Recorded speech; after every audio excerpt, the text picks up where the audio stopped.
All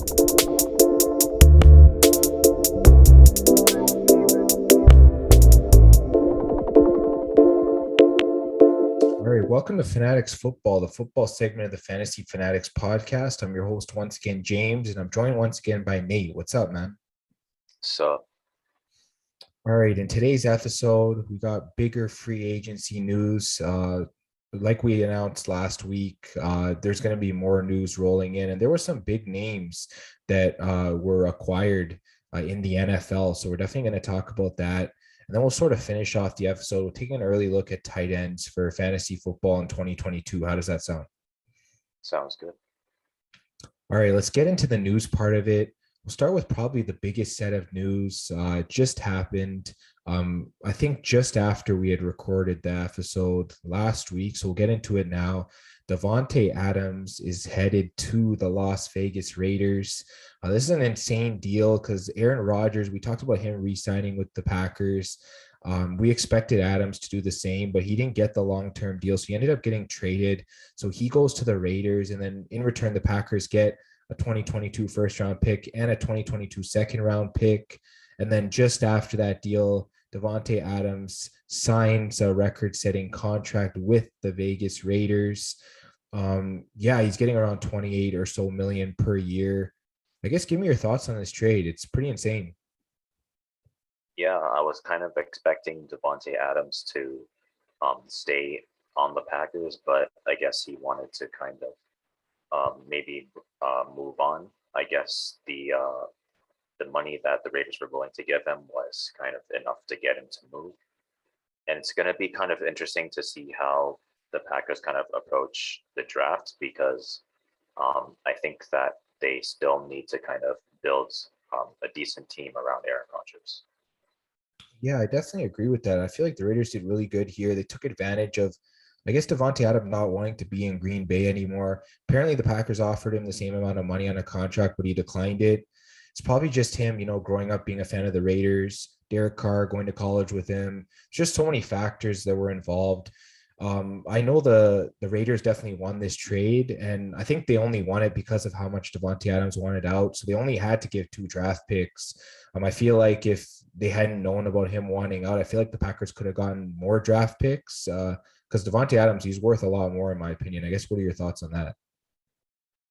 Yeah, he's worth a lot of value, but I guess the Packers ended up getting what they got. They probably could have asked for more. I think if I was like the Packers GM, I would try to ask for as much as possible and then see what the other guys kind of decline first instead of trying to be a little bit more conservative because now the Packers have a little bit less to work with. I think if the Packers had more like first round picks, like if they, for example, had like maybe 2 first rounders, maybe a couple of second rounders, that might have been worth it. But I guess it also depends on what the Raiders have as well. Yeah, and like we said, it has to do with leverage. Packers almost had no leverage because Adams just didn't want to stay. So, they got what they could at this point, and yeah, definitely a solid move. Raiders offense is looking great now. I guess we'll get to the next piece of news. Another offense is looking great is the Miami Dolphins. I think just before we started recording, a few hours before that, they acquired Tyreek Hill. This is an insane deal. Kansas City got a huge haul for Tyreek Hill, even more than the Packers got for Adams. They got a 2022 first rounder, 2022 second rounder, a 2022 fourth rounder, and 2023 fourth and sixth rounder. So 5 draft picks for Tyreek Hill. Pretty insane. Huge trade here. Obviously, Tyreek Hill signs an extension after that with the Miami Dolphins. Give me your thoughts on this trade. I mean, this is one of those trades where you kind of leverage your future a bit and you kind of bet that you're going to go really deep in the playoffs. So I think the Dolphins, they do have a lot of potential. So getting a player like Tyreek Hill is really going to help the rest of the team out, but we'll have to see how far they go this year. Yeah, I definitely agree. I feel like Miami, they might have given up a lot, but at the same time, they got a big time playmaker, a guy that can make Tua Tagovailoa a better quarterback and sort of help him in his development. I guess what are your thoughts on the Chiefs? They lose one of their top two weapons. I know they do sign Juju Smith-Schuster, but he can't replace Tyreek Hill, in my opinion. I guess what are your thoughts on that? I guess they're probably going to structure their offense around Travis Kelce a little bit more. Travis Kelce's been one of their biggest catchers alongside Tyreek Hill, so he's probably going to be having a heavier load this season. So for fantasy, Travis Kelce is definitely going to be going um, first out of all the tight ends. Yeah, I definitely agree. We'll get into tight ends later on, but yeah, Kelsey's going to have to carry the majority of the load. He's going to be getting double teamed now with Tyreek Hill not being there. So, yeah, it's going to be more of a challenge for him, but he's still one of the best tight ends in the league, so he can definitely get it done. I think in terms of the Dolphins, when Jalen Waddle was coming to the draft, some people said his speed reminded them of Tyreek Hill, and now him and Tyreek Hill are teammates, which is pretty cool. Dolphins look like they have a pretty fast team. They signed Raheem Mostert, who's one of the fastest running backs in the league, as well as Chase Edmonds, who's pretty fast himself. So they're a really fast team now. Really going to be tough to defend for sure. So I definitely think Miami, they could definitely be in contention for a playoff spot this year. We'll get to another piece of news. You'll be pretty happy about this one as a Browns fan. The Browns acquiring quarterback Deshaun Watson. They had to give up a haul to get him, though.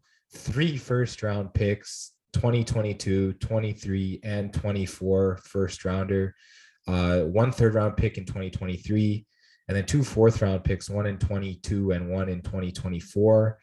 And then Cleveland obviously gets Deshaun Watson along with a 6th round pick. You're a Browns fan. Break down the deal. How do you feel that the Browns did here? I think that this is another situation in which the Browns, they haven't had the best luck in quarterbacks. Baker was supposed to be the franchise quarterback. It hasn't been working out for the past few years. So looks like Deshaun Watson's available. So they decided to kind of leverage their future and kind of take a chance. So, I mean, on paper, it's a pretty good trade. I mean, obviously, it's really pricey, but for a player of Deshaun Watson's talent, if you're the Texans GM, there's no way you wouldn't ask for this amount or maybe even a little bit more. But I guess for fans of Baker Mayfield, it's a little bittersweet because Deshaun Watson is more talented than Baker on paper. But I guess it would have been nice to kind of see if Baker was able to kind of finally find success in Cleveland. Yeah, I mean, he was banged up this past year. I wouldn't fully put it on him, but yeah, Deshaun Watson's definitely an upgrade. There's no question about that. Can he return to form after being out of football for a year? We'll definitely have to see about that. But yeah, Texans definitely had all of the leverage here. They were willing to let Watson sit until a team gave them what they wanted. So yeah, Houston definitely benefited from this trade. And I think if Watson hits the field this season, which he should be hitting the field this year, yeah, it should look great for Cleveland. I believe they're favored to win their division now. I mean, they're stoked with talent. You got Watson, you got Chubb, Hunt. I mean, you got Amari Cooper now. Yeah, David Njoku's there. And then on the defense, you got players like Myles Garrett. So much talent there. I guess what are your thoughts on their chances? I guess making the playoffs and I guess doing something there. In terms of talent, they can pretty much go as far as they want to go. So it's pretty much gonna be on the coaching staff now to try to figure out how they're gonna fit all the pieces together. Yeah, I definitely agree. This is a team that definitely can do damage in the playoffs, assuming that they do get there. They have a really deep roster. Obviously, they had some issues on defense last season, and they'll definitely be looking to improve those in the draft. And yeah, I mean, this is a team that's on paper ready to go on a playoff run. So, yeah, hopefully things do work out for Cleveland this year. I guess another team that's pretty solid on paper is the Indianapolis Colts. They just need to drop a quarterback into a pretty solid playoff level team. And yeah, they acquired Matt Ryan from the Atlanta Falcons. They only gave up a 3rd round pick to get him. Um, and I think, if I'm not mistaken, the Falcons are actually retaining a lot of his cap hit. So the trade actually turns out pretty well for the Colts. I guess what are your thoughts on this deal? I mean, it's a pretty good deal considering the Colts. I think they got the better end of the deal. They're not taking the cap hit. They only had to give a 3rd round pick. So I think Matt Ryan, yeah, sometimes he's kind of inconsistent, but he's still a great passer. So um, it looks like he's going to be what the Colts need for now. Yeah, and I mean, considering that they traded Carson Wentz for 2 third-round picks and then only gave up one of them to acquire Matt Ryan, I feel like the Colts did pretty well there. Obviously, they've had a new starting quarterback. What is it for the past 5 seasons? So the Colts really need to hope that Matty Ice is sort of the answer to their problems and that they can actually make the playoffs and do something there. And then, yeah, as for the Falcons, they're just in full rebuild at this point. He was pretty much the main guy left there from the old regime that went to the Super Bowl. So, yeah, this sort of signals the next era in Atlanta. So it might not be the best return, but at the end of the day, it's something that needed to be done eventually. And they just got it done sooner than most of us would have expected. But yeah, great for the Colts, great for Matt Ryan. I've seen a little bit of some of his interviews. He looks like he's happy to be there in Indianapolis. So yeah, definitely another solid team there in the AFC. I mean, we could be talking about all these teams in the AFC that could be playoff teams. I mean, like go through the 7 playoff teams there from this year.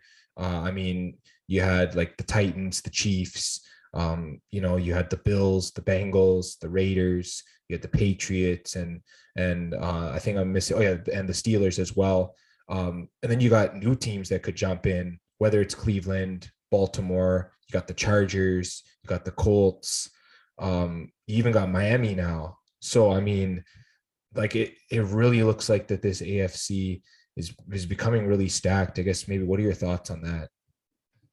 I mean, it looks like the AFC has the potential to kind of turn into, I guess, what the Western Conference is in the NBA. There's just so many teams with a lot of talents on both offense and defense. So it's going to be a lot harder for, I guess, teams on the not necessarily on the top. For example, I think the Bills are still a shoe in for the playoffs. I think the Chiefs are still a shoe in for the playoffs, but teams that are kind of a little bit below kind of like the top 3 teams, it might be a little bit harder for them. Yeah, I definitely agree. There's definitely going to be some surprise playoff misses this year. I know as a Patriots fan, the Patriots could be on the outside looking in. They made a couple moves recently, but they definitely need to get some star power into their lineup to sort of be able to compete with some of these teams. They're well coached, but that isn't going to do anything if you don't have talent on the field. So, yeah, if they want to get back into the playoffs for the second consecutive year, they definitely need to do some of that. Yeah, that's pretty much a wrap up for the big news items in the NFL. So now we'll just get into ranking our tight ends. It's just an early look, obviously, so we're not going to hold to these rankings, but we'll just sort of list off some names we might be taking in our top 12, as well as a few others that can sort of jump in. I guess, Nate, I'll start with you. Give me your tight ends as an early look.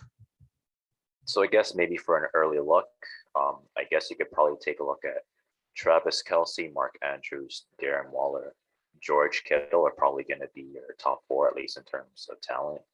And then the rest would be Zach Ertz, Rob Gronkowski, Kyle Pitts, Dawson Knox, Hunter Henry, Dallas Goedert, Mike Gesicki, Pat Freiermuth as like kind of the rest. And then maybe outside of the top 12, who could possibly make it, you can maybe take a look at Tyler Higbee, Noah Fant, and TJ Hawkinson.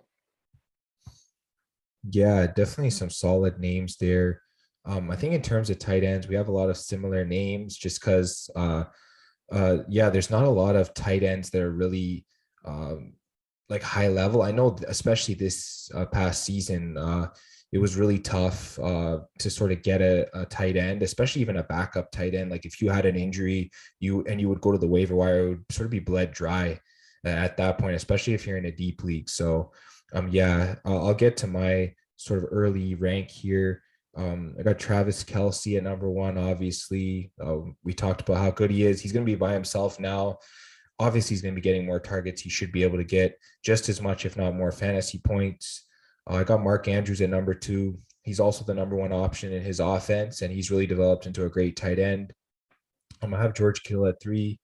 Obviously, he's battled injuries over the course of his career, but when he's in the lineup, he's one of the most talented tight ends in the NFL, and he scores a lot of points, especially a lot of yards after catch as well. Definitely really solid. Got Kyle Pitts at 4. Obviously, no Julio Jones anymore, no Calvin Ridley. He's pretty much there on his own. I think, right, yeah, Russell Gage is even gone too. So he's pretty much there on his own. He's going to have a new quarterback this year. It's either going to be Marcus Mariota or they'll draft someone. So, yeah, Kyle Pitts, he's going to be the main target there. He definitely has a chance to really break out. I got Darren Waller at number 5. He was a little bit higher for me until Davante Adams came into the mix. Now I dropped him a little bit lower, but he's still a really solid option in that high-powered offense. Then I've got TJ Hawkinson, who might be a bit high, but he definitely has potential considering he's always been the main focal point of the offense. I know he sort of battled injury there at the end of the year, but usually is pretty solid. Rob Gronkowski, you mentioned, always solid. Brady's one of his main targets. He's always going to be trying to find him in the end zone as well. Definitely got that touchdown upside.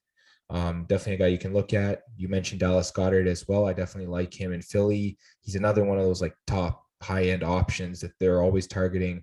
He's sort of Jalen Hurts' security blanket. So definitely someone that's going to be solid. I have Dawson Knox here at 9. He can fluctuate between inside the top 12 and outside, depending on how much he's targeted. 2 years ago, he wasn't targeted that much. This year, he was targeted a whole lot. So probably be somewhere in between there. So I have him at 9. Got Pat Freiermuth at 10. I guess with Juju out of Pittsburgh, he's definitely going to be getting more targets. We'll see how much Trubisky relies on him in that offense. But I definitely like his talent coming out of his rookie year. I have Dalton Schultz at 11. I think, yeah, with Amari Cooper out of Dallas, there's definitely going to be targets opened up. And they re-signed him to a pretty big contract. So I think Dallas believes in him. I definitely believe in him for fantasy as well. And then number 12, I have Zach Ertz. You mentioned him. Yeah, Christian Kirk's out of Arizona. More targets are going to be available. Hopefully, Kyler Murray and DeAndre Hopkins are going to be fully healthy, so the offense will be clicking really well. I definitely like what Zach Ertz can do there. I got Mike Gesicki there just outside the top 12. His offense got more high powered. Does that mean his targets will go up or down? I'm not sure, but he's definitely really solid. He's definitely gets a lot of catches. He's a great player, but he's great in the red zone as well. I got Hunter Henry at 14. He's going to need to catch a lot of touchdowns again. But if he ends up being Mac Jones's top target again, yeah, he definitely can be a top 12 tight end. So I definitely like Hunter Henry there. And then I just threw Logan Thomas in at 15. I know he battled injuries, but the year before he was a top 12 tight end.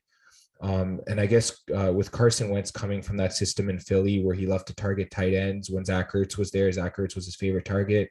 I think there is a chance that Logan Thomas can develop that chemistry with Carson Wentz. So, yeah, I definitely like him as sort of a sleeper to sort of jump into the top 12. Yeah, I'll just get back to you, Nate. I guess what are your thoughts on, I guess, some of the names we talked about? I mean, all the names are good, but they're pretty much all of the names that probably in, I guess, past seasons, I guess not counting Kyle Pitts because he's not a rookie, but he's more of a younger player. But in past seasons, they probably would have been a top 20 as well. So I guess basically with the guys that we just mentioned, there's not really too many players outside of that you could take. Maybe you could take Jared Cook or CJ Uzoma as well, but that's pretty much it. Yeah, I think there are some sleeper potential with guys. Cole Kmet out of Chicago. I guess depending on how well Justin Fields plays and how the offense sort of works, he definitely could be a sleeper guy to get a lot of targets. You could maybe look at, I think Gerald Everett's now in LA to play with the Chargers. So I don't know whether Jared Cook's coming back or not. If he is, then they're going to be splitting targets there. So I'm not really sure about that. Obviously, you got other names. I think a sleeper name, in my opinion, is Robert Tonyan for Green Bay, because obviously they don't have Davante Adams anymore. And I know Tonyan missed a pretty big portion of last season. So if he is fully healthy, there's definitely a chance Aaron Rodgers is going to be targeting him a lot more. And what was it, 2 years ago, he was like a top 5 tight end because he was catching a lot of touchdowns. So yeah, he definitely has a sleeper chance there. I mean, there's just like so many other names of, I guess, guys we didn't mention. Evan Ingram's in Jacksonville now. He definitely could have a big role there. Alberto in Denver now that Noah Fant's gone. He definitely has a chance with Russell Wilson as his quarterback to sort of become a big target there. David Njoku with Cleveland, obviously Deshaun Watson being there as the quarterback will definitely help him. Also, they released Austin Hooper, so yeah, Hooper went to Tennessee, so yeah, definitely Njoku could be a big name. I guess what are your thoughts on some of these like lower guys on the tier? I kind of like them, especially guys like David Njoku, Alberto. I think they all have a lot of potential.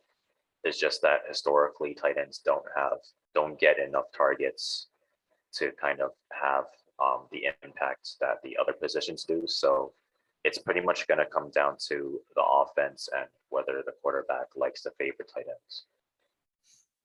Yeah, I definitely agree. Honestly, I'd say the top like 5 or 6 guys are probably the number one option in their respective offenses. So that's pretty much what you have to be like a top tier tight end. I mean, you can go through the list. Like we talked about Kelsey, we talked about Andrews, Kittle. Um, Obviously, Kittle's not the number one option, but with the amount that Debo Samuel runs, I think Kittle's more involved in the passing offense than Samuel is. Then you got Kyle Pitts. Darren Waller was the number one option. He won't be anymore, obviously, with Davante Adams getting there, but he's still really solid. You got guys like Dallas Goedert, Rob Gronkowski, and TJ Hawkinson who have that potential to be main options. So, yeah, just going through guys like that. Kyle Pitts, obviously. Yeah, I guess what are your thoughts on, I guess, drafting tight ends? I guess for tight ends, it's a little bit tough because you want to make sure that you try to get someone who is top 5. But at the same time, you don't really want to reach for a tight end necessarily because there's no guarantees that they'll be able to make up for the value that you lose from reaching for them. I think there was one league where I did reach for George Kittle and it kind of worked out, but that's not something that you want to do all the time. Yeah, I think that you honestly just got to get fortunate with injuries with these guys because if you reach for them, you're sort of um, like if you're reaching for them in like the third or fourth round, that's like a running back that you could have gotten instead, or another wide receiver that you could have gotten instead, or you could have locked up like a top quarterback, like maybe a Josh Allen or a Lamar Jackson. So, yeah, it definitely is tough when you're drafting tight ends. It's definitely something that you can't really strategize for. It's more like you got to look at where you are in your draft and sort of see how your team's projected, sort of see how the other people around you are drafting, and then sort of decide whether it's the right time to reach for a tight end. I guess, what are your thoughts on that? Yeah, it's pretty much going to come down to if you don't think you can get, for example, a top tier running back, or you don't think you can necessarily get a top tier wide receiver. Maybe at that point you could try reaching for a tight end, for example, like Mark Andrews or Travis Kelsey, because they're probably two of the tight ends that you can pretty much guarantee they can generate like wide receiver level stats, or maybe even like running back 3 or even running back 2 level stats. So maybe someone like Travis Kelsey or Mark Andrews, but for the most part, it's pretty much down to chance. Yeah, I definitely agree. Honestly, yeah, you just got to play the table that falls to you, like it really comes down to just being prepared for anything and sort of drafting. Like you got to know, like, oh, how's my team going to look if I draft one early? If I wait a little bit, how's my team going to look? That kind of thing. If you're always prepared, then you'll definitely feel more comfortable, I guess, in your draft and sort of where you're taking your tight end. But yeah, that's an interesting early look, I guess, at tight ends. I guess any final thoughts? I guess the tight ends, it looks like they're starting to have a little bit more potential. I guess my hope is that more quarterbacks start targeting tight ends more because it'll spread the offense out maybe a little bit more. And well, it won't necessarily spread the offense more, but it'll probably help spread the fantasy offenses a little bit more in terms of who they can draft. Yeah, I'd say within the past week, a lot of the values of the tight ends have changed, like based on the moves that have happened. Like we've talked about Davante Adams going to the Raiders, how that affects Darren Waller. We talked about maybe Robert Tonyan getting more targets in Green Bay now. And then we talk about the Tyreek Hill trade. He goes to Miami, which means Gesicki might not get targeted as much. But then Travis Kelce becomes even more valuable now in Kansas City.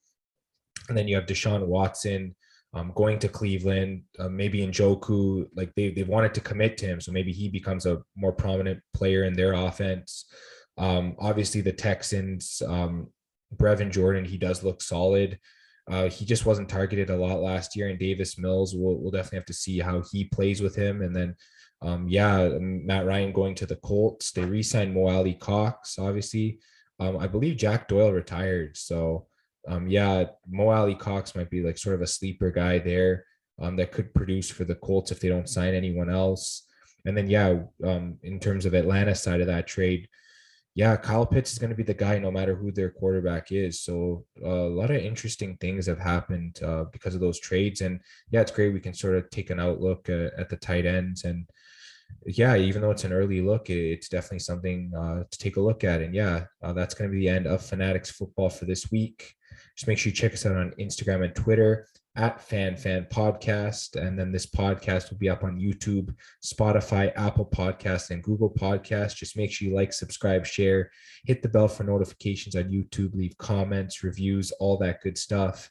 And a lot of trades, a lot of action going on in the NFL this week, even though no games are being played. Still pretty exciting. And we'll talk to you guys on the next episode.